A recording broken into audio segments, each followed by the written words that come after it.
bienvenue ou re-bienvenue sur le podcast Tea Time avec Selena, ton podcast préféré où est-ce qu'on parle de conversations vraies, profondes autour d'une bonne tasse de thé. Aujourd'hui, j'ai un épisode tout spécial parce que j'ai l'honneur de recevoir Geneviève. D'ailleurs, je te sers ta bonne tasse de thé chaude. Merci. Je t'invite à nous rejoindre en prenant ta boisson chaude de prédilection. Ça peut être un thé, une tisane, un café, un matcha, name it. L'important, c'est qu'on partage ce moment de connexion toutes les trois ensemble.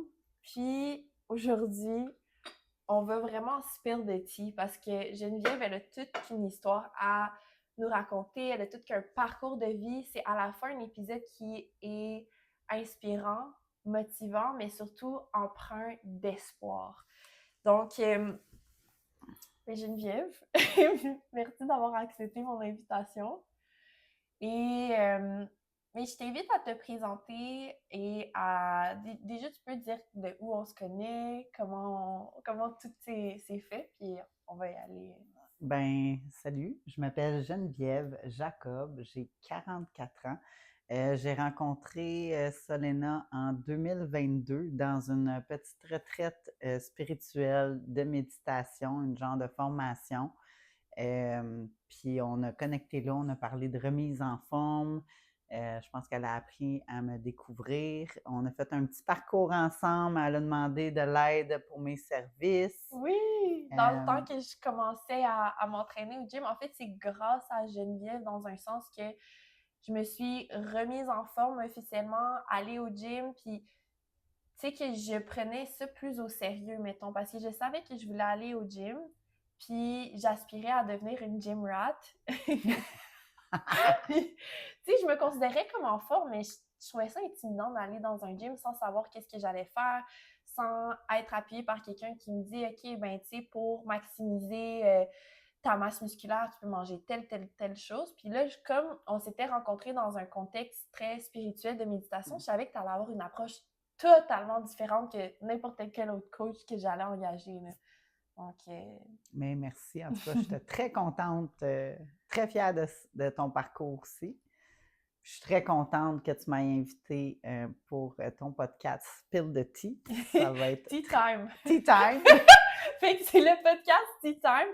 Mais là, les capsules Spill the Tea, c'est quand je reçois vos questions, vos témoignages, puis que dans le fond, tu participes au podcast avec nous. Chaque semaine, je t'invite à participer puis à me donner tes commentaires. C'est comme ça que ça fait des épisodes où est-ce que sont faits pour toi, pour répondre à tes interrogations. Puis d'ailleurs, j'aimerais juste prendre un petit moment pour remercier Miel d'Or, qui est le commanditaire officiel, le premier commanditaire du podcast. Donc, c'est quand même gros. C'est une compagnie québécoise de miel non pasteurisé.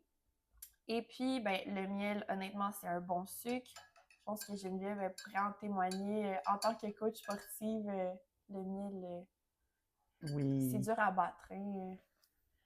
c'est un bon sucre, un sucre rapide, naturel. Tu sais, les miels pas pasteurisés et bruts, c'est tellement meilleur que le miel que tu peux acheter, par exemple, en magasin. Miel d'Or, en plus, c'est une compagnie familiale. Donc, si tu veux profiter d'un 15% de rabais, je t'invite à utiliser le code promo TEATIME15. Puis, je vais mettre toute la description du produit dans la description de l'épisode.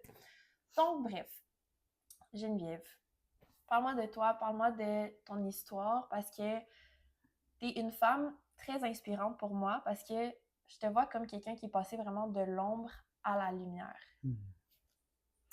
Bon, mais premièrement, c'est sûr, mon côté ombre, comme tu dis, j'ai été prise avec la maladie, de l'alcoolisme, de la toxicomanie. Donc, ça, c'était mon moment ombre vraiment, qui a duré pendant vraiment plusieurs années. Je me suis battue avec la dépendance, avec l'addiction, jusqu'à l'âge de 29 ans. Puis j'ai commencé à 11 ans. Je suis une fille qui vient d'un bon foyer. Fait que, tu sais, j'avais pas nécessairement une vie difficile. Tu sais, t'en entends d'autres que leur parcours, ils viennent d'un milieu que le père consomme, la mère Mhm, consomme, mhm. qu'il y avait des addictions dans la famille. Moi, c'est pas été mon cas vraiment. Mais ça fait partie de mon parcours. Puis, qu'est-ce que tu aurais voulu que les gens comprennent sur l'addiction à l'époque où tu étais en plein dedans? Ben, à l'époque où j'étais en plein dedans, j'aurais aimé ça qu'ils comprennent que dans le fond, j'ai juste un mal de vivre, j'ai un mal de l'âme, que j'ai juste besoin d'être aimé puis d'être accepté. Parce que dans le fond, toute mon addiction, ça a été ça. Ça a été pour anesthésier mon mal de vivre. J'avais trouvé ça comme solution pour gérer mes émotions, dans le fond. Est-ce que tu dirais que les émotions que tu vivais à l'époque, tu n'avais pas appris comment les gérer, puis c'est comme venu être comme une béquille pour toi, la consommation, pas une béquille, mais genre un pansement à, au fond, comme un mal plus profond? Oui, je vois ça comme si ça allait être, oui, ça a été comme un pansement pour un mal plus profond.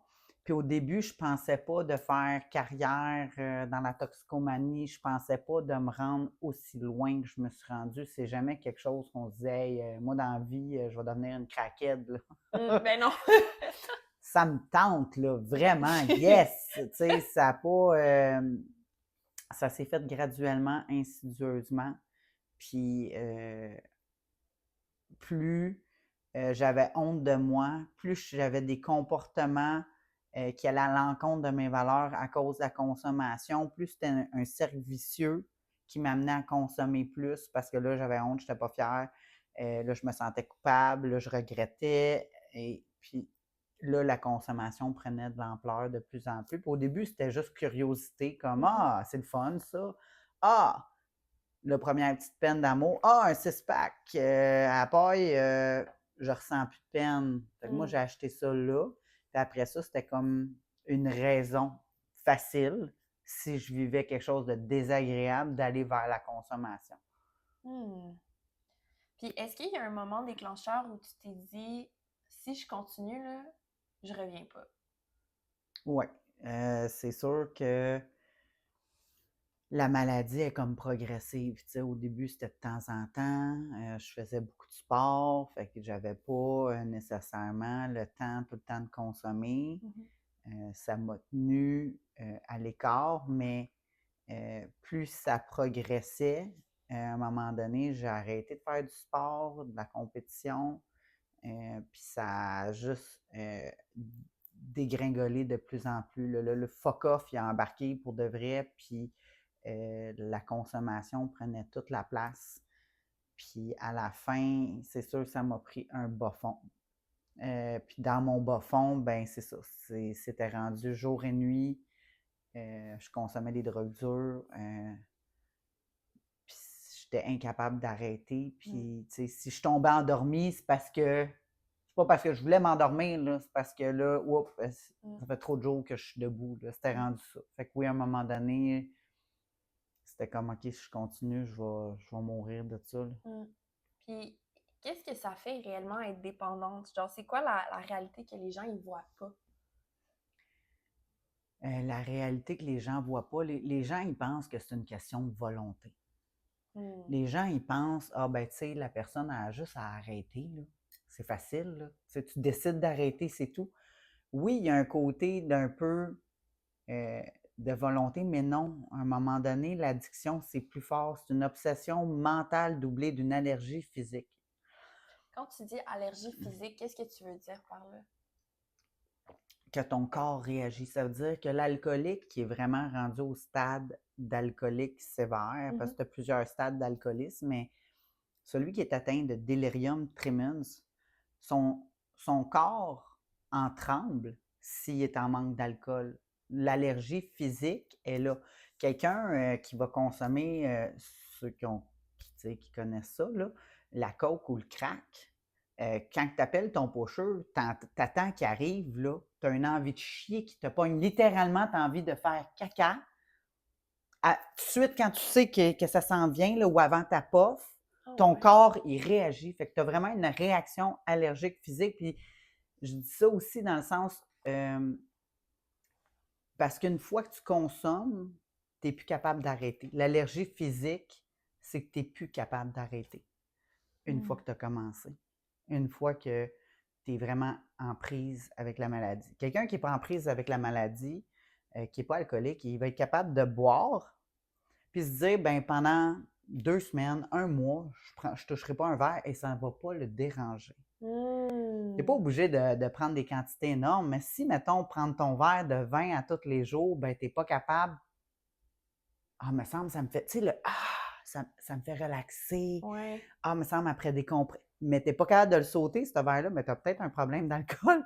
Tu n'es pas obligé d'en boire 1 litre ou 2 litres. Tu n'es pas obligé d'avoir atteint un bas fond comme moi, Ouais. mais tu peux peut-être avoir la maladie quand même.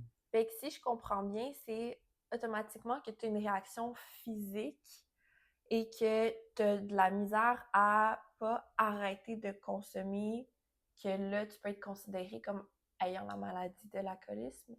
Pas nécessairement une réaction physique. Tu n'es pas obligé. Mm. J'ai parlé d'une réaction physique. Ceux qui sont atteints de tremblement, de délirium tremens, ou Mhm. quelqu'un qui est héroïnomane, il y a une réaction physique. S'il ne touche pas à l'héroïne, il va être malade, il Ouais. va vomir. Mais tu n'es pas obligé d'être rendu là pour être alcoolique. Mais mettons, monsieur, madame, tout le monde qui prend un verre de vin toutes les fins de semaine, est-ce que ça pourrait être considéré comme alcoolique? Parce qu'il n'y a pas une fin de semaine qui passe pas sans leur verre de vin, sans leur bouteille. L'alcoolisme dans le gros livre, parce qu'on a un gros livre dans les Ouais. meetings, puis seule la personne qui, qui le consomme ou qui prend peut diagnostiquer si elle est alcoolique. Fait que si la personne qui prend son verre de vin, moi, je suis qui pour dire, hey, toi, tu es un alcoolique? Tu sais, des fois, oui, tu peux voir que la personne a des problèmes, mais si elle se trouve correcte et elle est bien là-dedans, ben c'est son choix. Tu sais? Fait que moi, je suis qui pour dire que toi, tu es alcoolique? C'est la personne elle-même qui va dire, ben écoute, là, je suis vraiment pas capable de me passer de mon 4 litres de vin à tous les week-ends, puis j'en prends 4, puis là, peut-être des fois, je fais des niaiseries. Tu sais, non, la semaine, je suis très fonctionnelle, je fais mes affaires, je bois pas, mais la fin de semaine, je l'échappe. Ouais. Puis là, le lendemain, il y a peut-être des regrets, des remords, ben là, c'est la personne qui va diagnostiquer, tu sais, que peut-être être alcoolique, puis si elle voit qu'elle essaie d'arrêter les week-ends, puis qu'elle n'est pas capable, C'est qu'elle là que... se dit, bon, mais là, je me fais une promesse à moi-même. Ouais. Je me promets que là, la fin de semaine prochaine, là, je vais juste en prendre, à la place de prendre mon 4 litres puis faire une niaiserie, je vais juste en prendre 2 verres. Je ne ferai pas de niaiserie. Puis finalement, elle arrive, puis elle n'est pas capable de tenir sa promesse. Finalement, l'intention est toute là, là. La promesse est faite dans sa tête. C'est ça la pensée alcoolique, c'est qu'un jour, tu vas être capable de boire normalement. Fait que là, tu essayes par tous les moyens de trouver une façon de consommer normalement, mais finalement, tu n'y arrives jamais. Là, c'est là que tu vas réaliser que tu as un problème. Mais là, je m'étais dit que j'étais capable, là, ton estime est affectée parce que là, tes promesses à toi-même, tu n'es pas capable de les tenir. Là, ça vient chercher ton estime. Là, finalement, tu te mens à toi-même. Là, finalement, tu es déçu de toi-même. Là, puis là, ça C'est un l'engendre. cercle vicieux qui n'arrête pas. Puis Ouais. toi, Geneviève, ça a été quoi le moment où est-ce que tu t'es dit, ça suffit, je me choisis? Ben, c'est sûr que dans mon dernier 5 ans de consommation, parce que j'ai eu plusieurs périodes que je me suis dit, OK, je me choisis. Moi, j'ai été une toxicomane qui a connu la rechute, qui a goûté au rétablissement jeune. À 19 ans, je savais que j'avais un problème. J'ai fait ma première thérapie à 19 ans. J'ai rencontré les meetings à 19 ans via la thérapie parce qu'il y avait des meetings là-bas. Fait que j'ai su qu'il y avait comme, OK, il y a des fraternités, OK, c'est le fun. Fait que, tu sais, mais j'avais toujours l'idée que je pouvais boire un verre comme tout le monde, puis ça me ramenait. Fait que j'ai été 10 ans à essayer de me convaincre que je n'étais pas alcoolique Wow! pour toujours retomber dans le crack et les drogues dures, pour finalement comprendre après 10 ans que, tu sais, je peux pas. Puis mon dernier bas fond, ben, J'avais tout perdu, là. J'avais plus de logement. Je traînais un sac vert. J'habitais de gauche à droite dans les crack shacks, les motels, un casier judiciaire, name it. C'était la folie physique, mentale, spirituelle. Puis à travers ça, j'ai eu un enfant, fait que tu sais, j'étais même pas là pour ma fille. Puis ça a été vraiment, à un moment donné, ce qui m'a fait allumer, tu sais. J'ai toujours cru en quelque chose de plus fort que moi. À l'époque, je priais ma grand-mère, tu sais, dans mon actif. Grand-maman a fait que je me fasse pas pogner. Mais à un moment donné, c'est ça. Moi, ça a passé par la dépendance affective. J'avais rencontré un homme, il avait le double de mon âge. J'avais demandé un sugar daddy, là, mais ça n'a pas été un sugar daddy pantoute. Mais cette personne-là, elle a été mise sur mon chemin, puis c'était correct. Puis il consommait pas. Puis au début, il me laissait consommer. Fait que moi, j'étais contente. J'avais pas besoin de partager. Très égoïste, très égocentrique. Pas besoin de Hey, je peux consommer tout seul. Pas besoin de partager. J'ai un endroit sécuritaire. Je me suis attachée à lui. Puis là, un moment donné, il m'a mis un ultimatum. T'arrêtes de consommer ou c'est fini, moi puis toi. Puis là, à cause que lui, il consommait pas, ben, je voyais ma fille. Vu que je consommais moins, ben, j'ai commencé à revoir ma fille plus souvent. Ouais. Puis là, ça a fait. Ma fille, elle mérite une maman, là.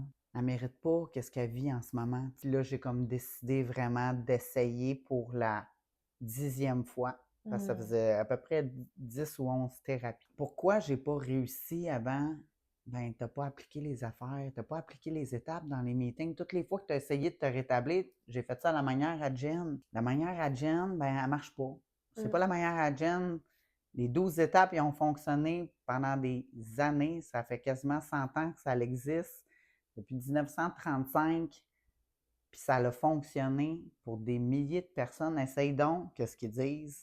Arrête de faire ta tête dure. Fait que ça m'a pris ça. Puis tu parlais tantôt de bas fond, le fameux rock bottom, là. Est-ce que tu penses que une personne peut s'en sortir sans avoir à toucher le bas fond? Sincèrement, tu sais, on peut avoir des bas-fonds différents. Tu n'es pas obligé d'avoir atteint le bas-fond comme moi, de tout perdre ou de rien avoir. Parce que dans le fond, moi, je n'ai pas pu tout perdre. Tu sais, j'étais jeune, j'avais 17 ans quand j'ai tombé dans les drogues dures, même un peu avant, 15-16. Tu sais, j'avais pas de maison. J'ai juste commencé direct, là, tu sais. Fait que je peux pas dire que j'ai tout perdu, mais j'ai perdu mon estime, j'ai perdu mes valeurs, j'ai perdu beaucoup, mais t'es pas obligé de te rendre comme moi à pas rien avoir. Mais il y en a que ça prend ça. Il y en a que ça prend peut-être une perte d'emploi. Il y en a que ça prend peut-être une mise en garde vraiment sévère sur leur santé. Hey, tu vas faire une cirrhose du foie, là, tu as ton foie il y a déjà des lésions. Il y en a que ça prend ça. Il y en a que tout simplement le fait de ne pas être capable d'arrêter par eux-mêmes, c'est un bas fond, sans avoir tout perdu. Fait que, tu sais, dépendamment de la personne, c'est différent pour chacun, mais ça prend un bas. Ben, pour moi, mon expérience à moi, puis qu'est-ce que je vois dans les fraternités, les ont atteint un bas fond. Un bas fond, puis Personnel à eux. exactement, ça dépend d'une personne à l'autre. Puis qu'est-ce que j'aime, comment tu l'expliquais, c'est comme un wake-up call. Tu sais, ça peut être un avertissement de ton médecin, ça peut être un moment où est-ce que tu as l'impression que tu as perdu le contrôle de ta vie. Mais est-ce que sincèrement quelqu'un a besoin d'attendre de toucher le fond avant de se relever, selon toi? Il n'est pas obligé d'attendre, mais si la personne ne reconnaît pas qu'elle a un problème, on ne peut pas la forcer. Moi, si pendant des années, ben moi, ça a été simple, là. Tu sais, moi, j'aurais été mûr pour venir dans les salles beaucoup plus jeunes, tu sais, mais ça, j'ai pas conscientisé tout de suite, tu sais. Il a fallu que quand je tombe sur le crack à faire des conneries, à faire des affaires qui allaient à l'encontre de toutes mes valeurs, j'ai fait aïe aïe, qu'est-ce que je fais là, tu sais. Ouais. Puis qu'est-ce qui t'a le plus aidé au début, même si c'était imparfait? C'est sûr que le fait d'avoir été dans une désintox, puis de faire du meeting, moi, le mouvement des alcooliques anonymes, puis là, je le nomme, des cocaïnomanes anonymes, toutes les fraternités qui sont anonymes, moi, c'est ça qui m'a amené à me rétablir. Puis, j'ai pas connu de personne vraiment qui a réussi à s'en sortir de cette maladie-là par eux autres mêmes. C'est diagnostiqué, c'est vraiment une maladie. mental, là. Mais c'est ça, moi, ça m'a pris les 12 étapes. Un mode de vie spirituel. Les 12 étapes, c'est un mode de vie spirituel. Là, ce qui n'a pas été mentionné encore, c'est que non seulement tu es coach sportif, mais tu fais des compétitions fitness. Tu as gagné d'ailleurs plusieurs prix, puis je suis convaincue que tu vas continuer d'en gagner plein encore. Veux pas, ça prend beaucoup de discipline pour arriver au stade où est-ce que tu as une maîtrise de ton corps, de ton alimentation, puis tout ça. Puis comment la discipline est venue comme un outil d'amour pour toi et non une punition? Ben, la discipline, pour moi, depuis tout petite, c'était comme quelque chose que j'ai toujours fait des sports de compétition, de la gymnastique de compétition, du plongeon de compétition, de la natation de compétition. J'aimais la compétition. Fait que ça m'a appris beaucoup la discipline. Puis quand j'ai arrêté de consommer, ça a été comme facile pour moi de réintégrer la discipline dans ma vie. Puis à un moment donné, j'avais comme pas le choix non plus, dans le sens que, ben, si je veux me rétablir une journée à la fois, perdre l'obsession de consommer, je dois mettre de la discipline au niveau de ma spiritualité. Je vais faire ce qu'on me suggère de faire qui a marché pour ma marraine, mettons. Avec l'entraînement, ça a juste illuminé mon cœur. C'est une passion. Puis c'est pas tant une punition, c'est comme un but que j'avais, tu sais. On n'en a pas parlé, mais tu sais, en gymnastique, mon rêve, c'était d'aller aux Jeux olympiques. Puis euh, j'étais disciplinée. Mes entraînements, nanana, je sautais pas mes entraînements. Tu sais, c'était mon but, c'était faire comme Nadia Comaneci. Puis la consommation, elle a comme tout emporté ces rêves-là. Puis là, quand j'ai arrêté de consommer, puis j'ai commencé à m'entraîner au petit gym à côté de mon école, puis je suis retournée à l'école en rétablissement. L'entraîneur, il m'a dit: Ah, je te verrais faire de la compétition. Je dis: Aïe, y a-tu des Olympiques de compétition? Y a-tu de la compétition en fitness? Y a-tu des championnats du monde? La première question, il m'a dit oui. Hey, moi, les yeux illuminés, les étoiles, le spark. Tu t'es dit, let's go! Ah, là, là, mon petit rêve de Jeux olympiques est revenu. J'ai dit: Mais Y a-tu des âges? Il m'a dit non. Aïe, aïe, fait que là, let's go, on s'entraîne, c'est quoi ça prend? Mais là, OK, je vais là, j'ai démarré dans le but de m'entraîner pour faire de la compétition. Puis, il dit: il va falloir que tu manges pour développer ton muscle, il faut que tu aies une certaine discipline alimentaire. OK, c'est quoi? Comment manger? Moi, je mangeais comme je voulais, là, que ça me tentait, du McDo, du spaghetti, des pâtes, du pain à l'ail, n'importe quoi, là, je mangeais 3 repas par jour, des fois une collation, 2. Soir, si j'avais le goût de chips, je mangeais des chips, mais là, pour une compétition de fitness, c'est plus ça. Tu peux plus, tu as de la discipline, mais ce que je comprends, c'est que la discipline a toujours fait partie de toi. Oui. Tu l'as jamais utilisé comme une punition, mais plus comme un moteur pour accomplir tes objectifs. Exact, puis, toujours. Ça a toujours été relié plus comme à la notion d'amour de soi aussi, tu sais, parce que on parle beaucoup... bon, là, je vais faire une parenthèse avec les troubles alimentaires parce que j'ai eu une question là-dessus par rapport à un épisode qu'on a fait la semaine passée avec une autre invitée.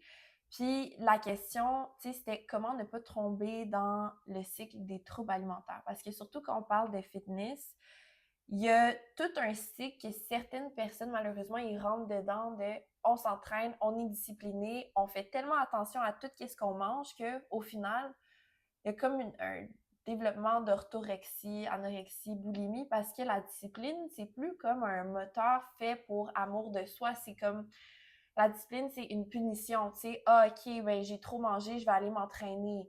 J'ai trop mangé, fait que je vais me faire vomir, ou peu importe. Fait que, qu'est-ce que tu dirais à quelqu'un qui est un peu dans ce cycle-là ou qui aurait comme une tendance à être là-dedans pour se sortir de la discipline, c'est une punition et non un moteur d'amour de soi? Ben, moi, je dirais à cette personne-là, premièrement, de s'aimer plus.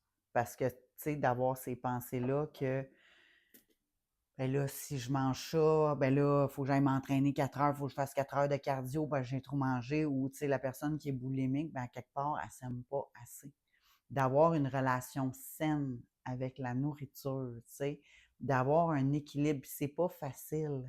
C'est pas facile, parce que les obsessions, quand quelqu'un a un problème d'anorexie, de boulimie, à quelque part, c'est un peu une genre de dépendance. Ça ressemble un peu à la maladie de l'alcoolisme d'un côté. Oh ouais. Oui, parce que c'est une obsession. Soit la personne, elle a envie, elle se prive tellement que là, elle a envie de manger du sucre. Ah, là, je mangerais, moi, mais non, je peux pas en manger. Ouais, mais là, j'ai envie. Elle se bat avec elle-même pour finalement que quand elle en prend, ben là, elle en outre-mange. Elle va compulser dedans parce qu'elle s'en est tellement privée. Puis après ça, elle regrette, elle se sent coupable, elle se sent pas bien, elle a honte. Fait que là, soit qu'elle va se faire vomir ou là, ou sinon, on va aller au gym C'est ça. pour essayer de brûler les calories. Mhm. Puis là, ça devient comme un cycle malsain. Mais tous les cycles malsains à la base, ils parlent tous d'un manque d'amour de soi. Mm. Parce que quand tu t'aimes profondément, t'aimes qui tu es, tu veux faire attention à toi, tu vas faire attention à comment tu penses, comment Ouais. tu te parles. Tu vas faire attention à ce que tu mets dans ton corps aussi, Mhm. parce que tu ne vas pas aller détruire. On le sait, bon, OK, une fois de temps en temps, un peu de malbouffe, c'est correct, ça goûte bon. Est-ce que c'est bon pour ton corps? Pas pantoute, d'en manger à tous les jours, à toutes les semaines, 2, 3 fois par jour, la rapidité, ouais, mais j'ai pas le temps. Ben, à un moment donné, c'est ça. Après ça, tu tombes avec des problèmes de diabète, de cholestérol, tu C'est sais, ça. ça prend un équilibre, puis tout ça découle de l'amour de soi. Oui. Puis l'amour de soi, je pourrais faire un épisode complet là-dessus.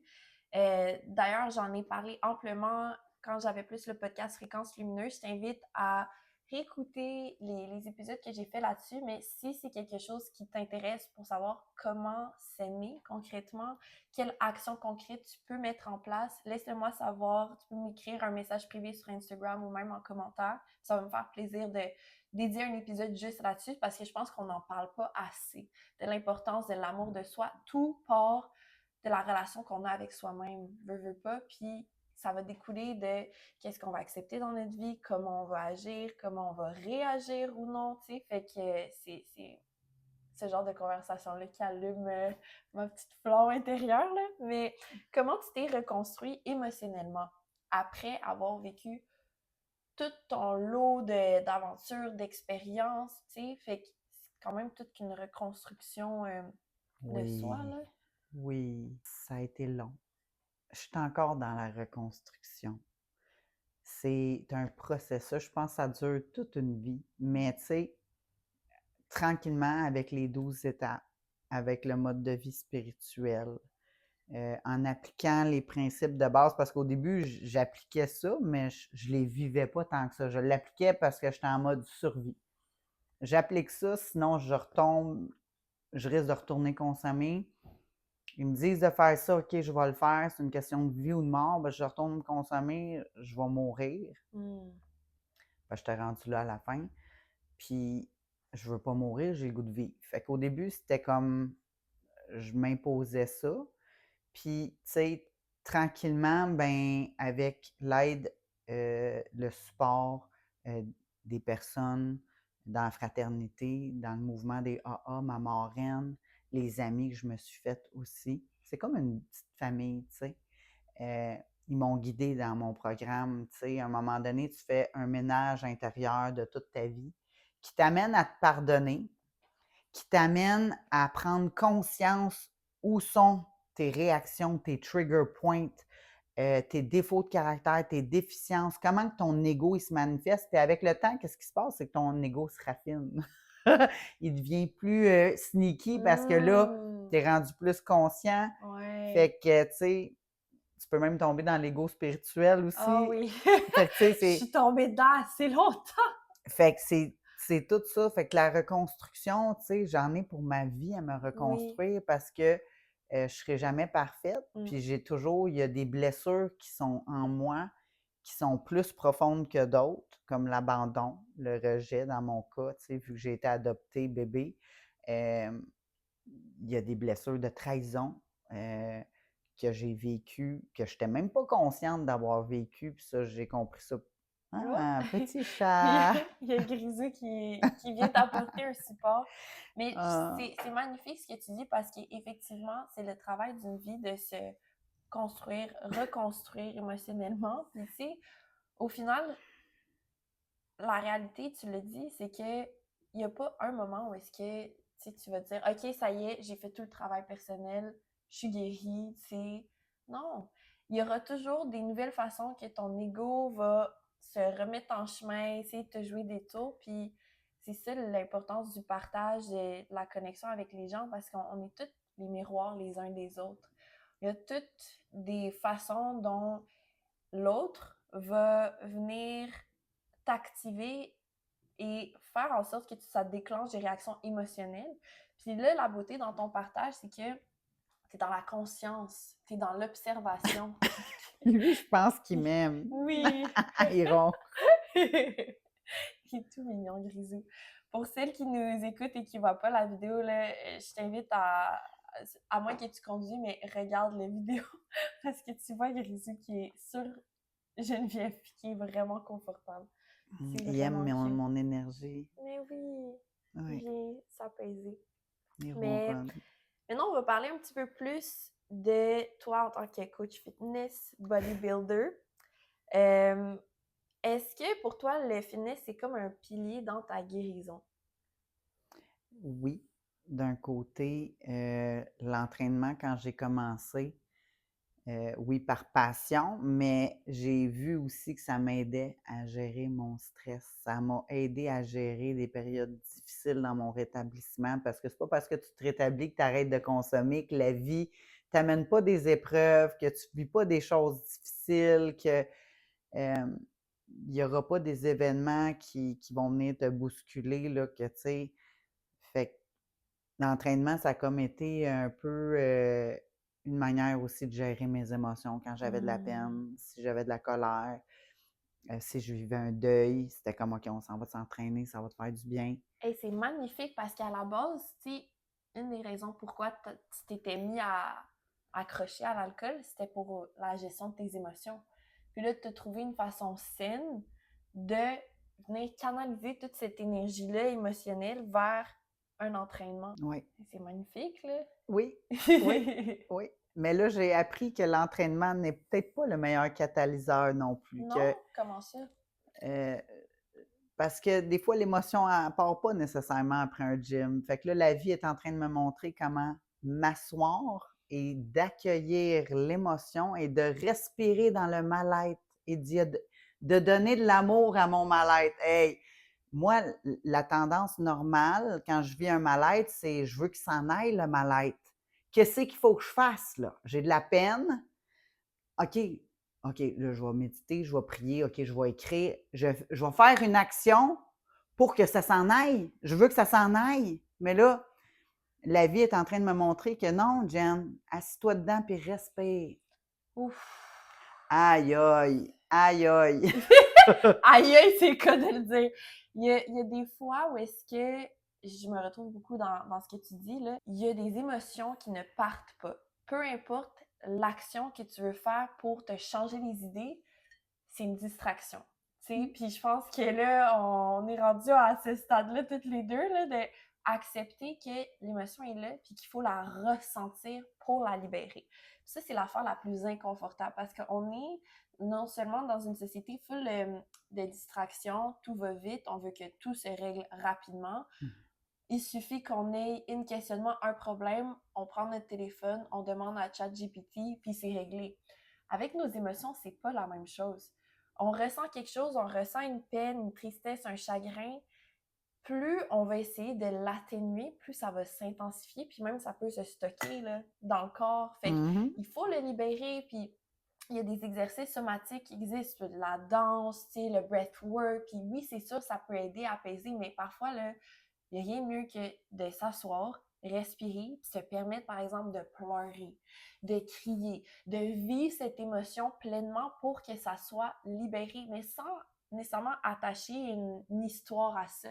Parce que je sais pas pour toi, là, mais moi, quand je ressens une émotion, mettons surtout la tristesse, là, je me mets à pleurer, puis là, je pense à toutes les autres raisons que j'ai à pleurer, toutes les autres raisons que j'ai à être triste, puis ça arrête pas. Puis là, c'est le festival de je suis la victime, de genre mes circonstances, mais maintenant, j'apprends juste à pleurer juste pour, pas le fun de pleurer, mais juste pour la régulation émotionnelle que ça apporte. Parce que c'est comme la façon dont le corps se régule. Il faut se permettre de vivre ça. Le plus grand acte de courage que tu peux faire, c'est juste de te permettre d'être dans ta vulnérabilité. Puis Bon, c'est sûr qu'il y a des moments qui sont moins propices à ça, là. Si tu es au travail puis tu es devant plein de monde, c'est sûr c'est tough c'est peut-être pas le meilleur moment pour pleurer devant tout le monde, mais les gens qui se permettent d'être dans leur vérité et authenticité, c'est souvent les âmes les plus fortes au final. C'est pas les gens qui osent pas se permettre d'expérimenter leurs émotions puis qui vont tout le temps les enfouir à l'intérieur de eux. Là. Et aujourd'hui, on parle beaucoup de ombre, lumière, noirceur et tout ça. Je pense au final que tout est dans tout, dans le sens qu'on a autant de noirceur que de lumière dans chaque personne. C'est important d'apprivoiser sa noirceur, pas tout le temps de la repousser, mais ça reste que rester dans la lumière, pour moi, c'est aussi de prendre les actions quotidiennes pour être la meilleure version de soi-même. Fait que, qu'est-ce que tu fais concrètement tous les jours, aujourd'hui, comme maintenant, pour rester dans ta lumière? Ben, j'ai ma petite routine. J'ai ma petite routine, puis là, ma routine, elle change un peu avec les années. Ouais. Là, elle s'agrandit, ma routine. Fait que, tu sais, le matin, moi, c'est important de me lever. Avant même d'ouvrir mon téléphone, le cadran, il sonne, je ferme le cadran. La première chose que je fais, c'est je médite, je me connecte à mon moi, je m'enracine à la terre, je me connecte avec l'énergie de l'univers, la lumière, et je médite, je respire. Des fois, c'est des méditations guidées. Des fois, c'est des méditations qui vont m'apporter des bonnes énergies. Je les choisis. Je vais comme selon je le feel. L'important, c'est que ça me mette dans une bonne vibration d'amour. Après ça, je vais prier, puis je vais demander à l'univers de guider ma journée, de, de, de me libérer de mon égocentrisme, mon égoïsme, de faire de moi un instrument de sa paix. Guide-moi aujourd'hui, que ta volonté soit faite et non la mienne, parce que moi, ma volonté est déchaînée. Geneviève, elle veut bien des affaires. Moi, je veux ci, je veux ça, je veux que ça l'arrive comme ça, comme ci, comme ça. Je suis bien contrôlante. Mais la vie, c'est peut-être pas ça qu'elle a de prévu pour moi. Puis, qu'est-ce que je veux, c'est peut-être même pas bon pour moi. Oui. Puis, qu'est-ce que je veux, c'est peut-être pas tout de suite qu'il faut que je l'aille. Des fois, qu'est-ce que je veux, c'est même pas assez pour moi. L'univers, elle a des meilleurs cadeaux pour moi. Ah!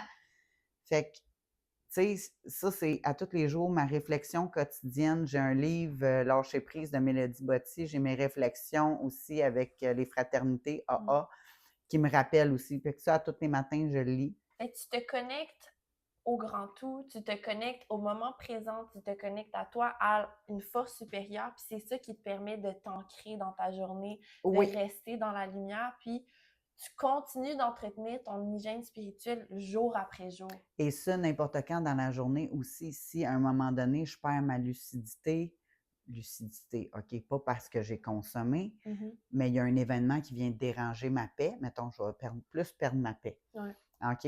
Ou je vais avoir une réaction face à un événement, bien, à la place de laisser l'événement prendre toute l'ampleur, mais j'ai le choix, parce que je vais laisser ça tout déranger toute ma journée, bien, le rétablissement m'amène à revenir plus vite, puis ça se fait pas tout seul, tu sais. Non. Là, je sais que ça fait déjà 15 ans que tu es sobre, mais tu continues quand même d'aller au meeting, tu es toujours aussi active, présente, engagée. Qu'est-ce que ça t'apporte encore? Les meetings, pour moi, c'est comme ma nourriture spirituelle. Puis, je m'en vais là redonner. Je m'en vais là aussi, j'ai un meeting que je suis impliquée, en général, une fois semaine. Après 15 ans, tu n'es plus en train de te battre nécessairement avec la maladie, dans le sens qu'aujourd'hui, j'ai plus l'obsession de consommer du tout. C'est même plus une option pour moi, parce que je reste en forme spirituelle, mais si j'arrête de faire qu'est-ce que j'ai à faire à tous les jours, je ne suis pas à l'abri. Bien, après 15 ans, tu sais, une fois que j'ai fait mes étapes, puis je les ai faites plus qu'une fois, de 1 à 12 avec quelqu'un accompagné, bien, le beau cadeau, c'est d'y redonner. Fait que, tu sais, je m'en vais là aussi redonner. Montrer qu'il y a de l'espoir, montrer que c'est possible, puis ça me fait du bien. J'aime ça. C'est bon à l'âme. C'est une place, il n'y a pas une place que tu vas pouvoir parler des vraies affaires, à part ici avec Solena, ou, tu sais, vraiment dans une retraite, ou, tu sais, Ouais. mais dans un meeting, c'est là que tu vas pouvoir t'ouvrir. Moi, des fois, qu'après 15 ans, on se met de la pression. Mais oui. Après 15 ans, il me semble que je suis posée d'être parfaite, plus de défauts, là. Après faire tout l'inventaire, puis, tu sais, je suis posée d'être. Mais non, non. Je vais avoir mon côté ombre, mon côté humain.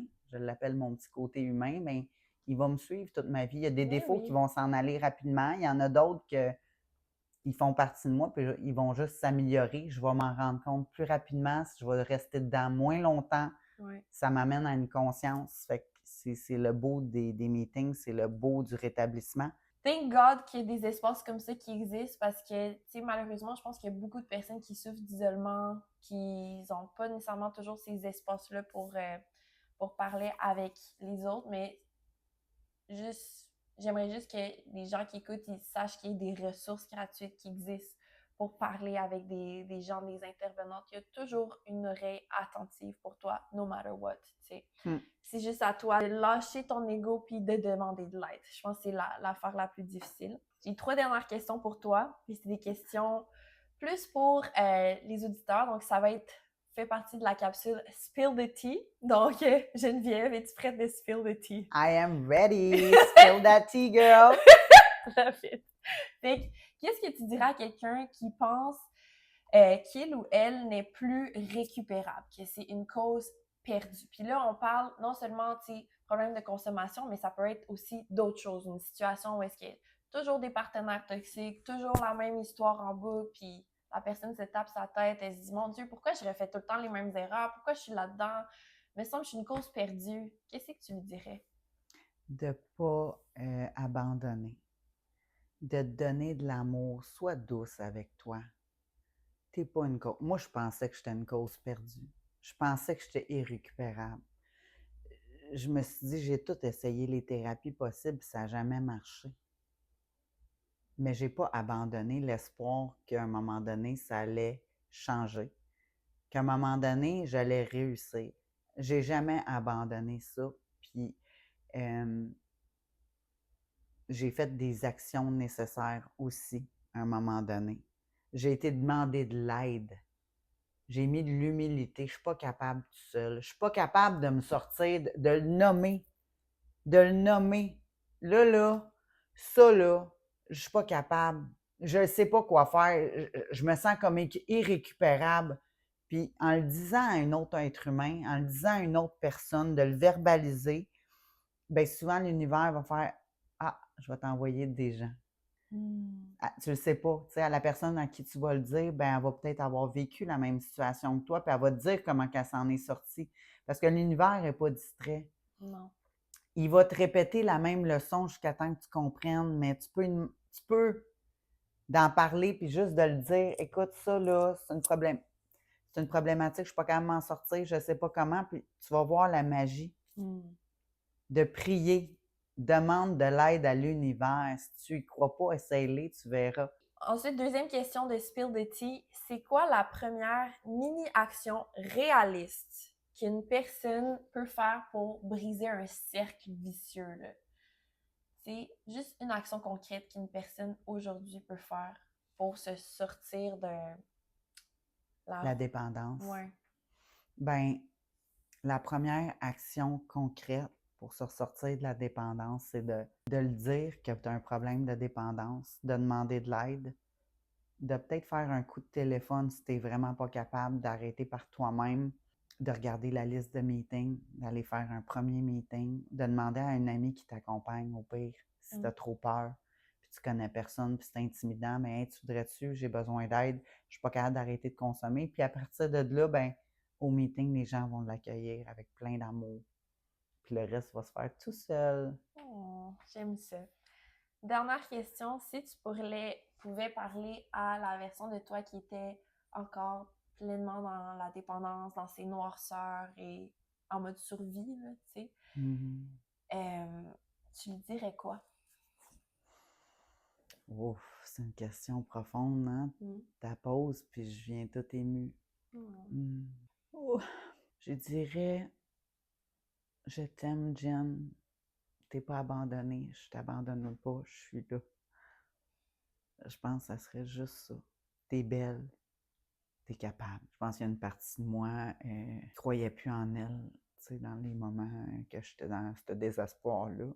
Juste, je t'aime. Ouh! Wow! Geneviève, merci beaucoup pour Merci à ton toi. partage. J'espère que tu as aimé l'épisode autant que nous, on a aimé partager ensemble. Ça m'a vraiment fait plaisir d'écouter ton histoire. Toi qui nous écoutes, n'hésite pas à laisser un 5 étoiles au podcast pour le faire grandir de façon organique.